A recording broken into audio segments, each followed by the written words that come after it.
Hey everyone, Anthony Fantano here. You know who it is, internet's busiest music nerd. I don't need to explain it to you. Anyway, Eric Andre, comedian, TV man of Adult Swim. I've enjoyed many a season of his show, The Eric Andre Show, seen the man live, seen his bare ass during his live show. And just before this past weekend, Eric Andre was apparently speaking out over Twitter on a few figures in hip-hop right now, talking specifically about XXXTentacion and Kodak Black, who have, actually been seeing very meteoric rises as far as attention in the hip-hop community and outside the hip-hop community too. I mean, their popularity is really kind of transcending rap a little bit right now. And they're sort of at the point now where they really could get bigger. They really could grow more. And Eric kind of speaking out against the fact that you have sites like World Star Hip Hop, but many more as well, who continually promote their music, I guess despite the fact that they have some very ugly portions of their past. XXX sort of being accused of violence toward a pregnant woman. Kodak Black has a rape accusation in his past as well. But Kodak's rap sheet goes much longer than that. That is just kind of the beginning of it. And Erica sort of continues talking about asking why he can't complain about this sort of thing because it sort of just gets him backlash, and goes on to say that he himself has regrets sort of promoting XXX's music before. And as Complex reports with a longer string of tweets afterwards, he was attempting to, or at least so he says, to kind of point out a general problem, a general issue that he has with seeing people be apathetic toward things like this. Saying apathy in the face of rape or violence or sexual violence is not really much different from apathy in the face of child abuse or apathy in the face of racism. And we need to do better to sort of be more vigilant against these kind of things. I'm not really sure what to say about this that I haven't said already, but it's still an ongoing topic and it's still an ongoing discussion that really sort of doesn't seem to die. Not that I think that me putting some words on it here will finally kill it, but I think because it is still a discussion, it still is in need of saying. Here's the thing about Kodak Black and XXXTentacion. I guess within the circles of somebody like Eric Andre, to point out that they in fact do have scumbag tendencies, according to what we hear them being accused of. Even XXXTentacion sort of responded to Eric Andre's sort of tweets here saying, you shouldn't believe everything you hear on the internet. It's not true. Be adult enough to know that and support the youth before degrading them. But then later down the way, Complex brought up a tweet over here that that XXX deleted, which honestly, I've seen quite a few tweets from him that are very nasty, much older tweets that have been deleted. This one says, "I'm not scared to fuck your underage sister in her throat, though."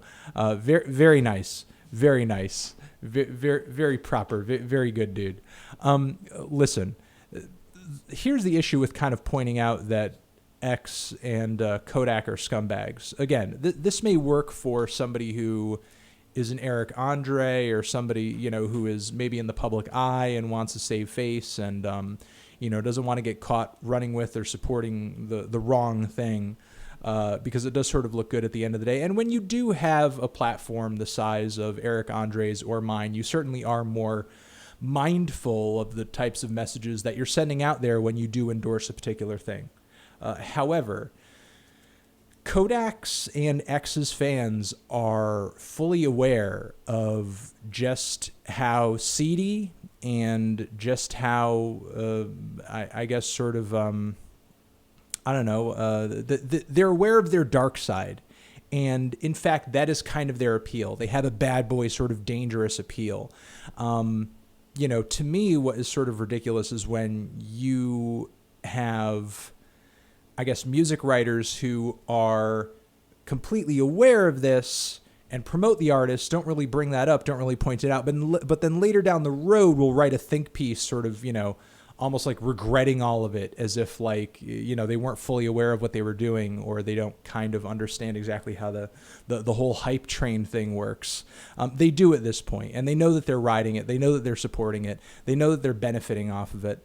However, in the case of Eric, I guess I could,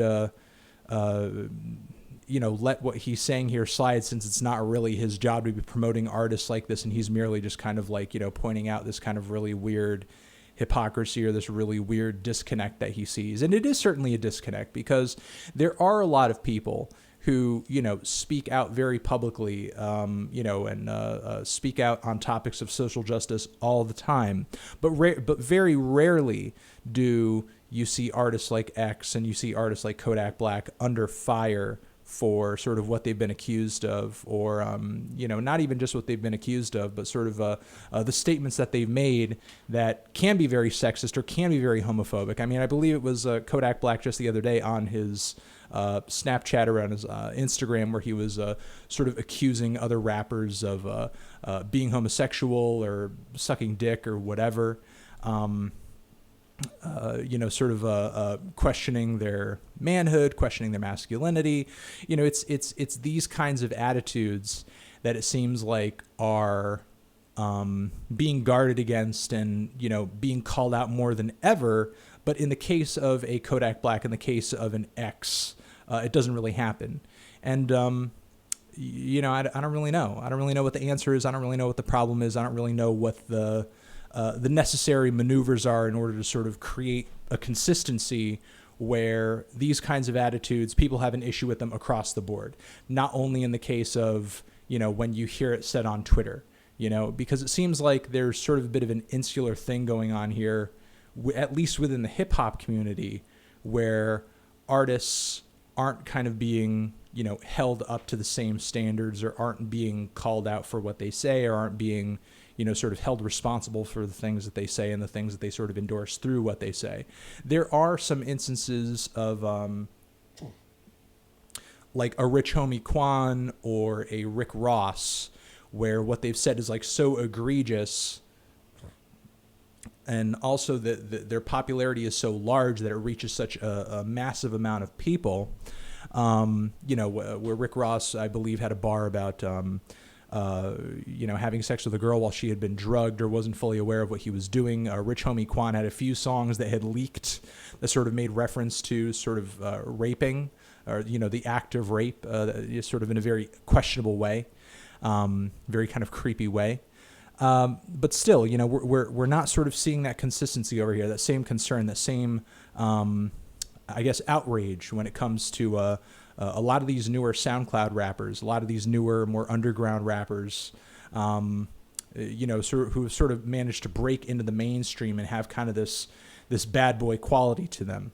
I think Eric is right to point it out. I don't know if simply pointing out, is it apathy? Is really kind of the answer here. I mean, I guess in a sense it certainly is, but in another sense, I think it just kind of runs a little bit deeper than that, because there's sort of a weird consistency of this going on within a particular subset of the hip hop community. I wouldn't say it's rap across the board, certainly not.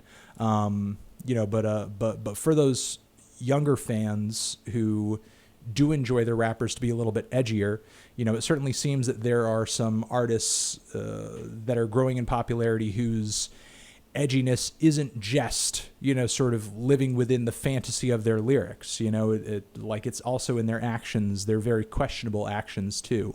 And that's certainly worth a discussion, and it's certainly worth talking about whether or not, we should be endorsing such artists, or whether or not we should, and this is another sort of long discussion that has been had millions of times over, even before, hip hop was even a thing, separating the artist from the art. There have been tons of artists, from rock to soul to funk to whatever genre, who have been caught, doing some pretty nasty stuff, and pop as well. And should we separate those artists from their art and enjoy their art despite the fact that they've been caught doing something heinous or been accused of something heinous?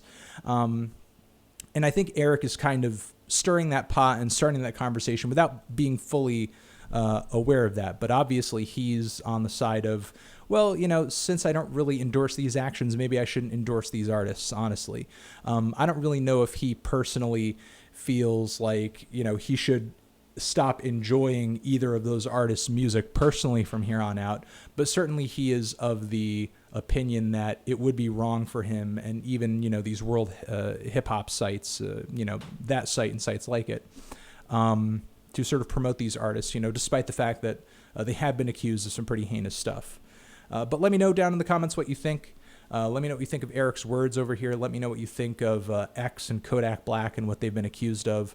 Let me know if you think there's sort of any real validity to this conversation, or if it's just, a bunch of grandstanding and bloviating and virtue signaling and all that stuff. You're the best. I'll catch you guys in the next video. Over here next to my head is another video. Check that out, or click on the link to subscribe to the channel. Forever.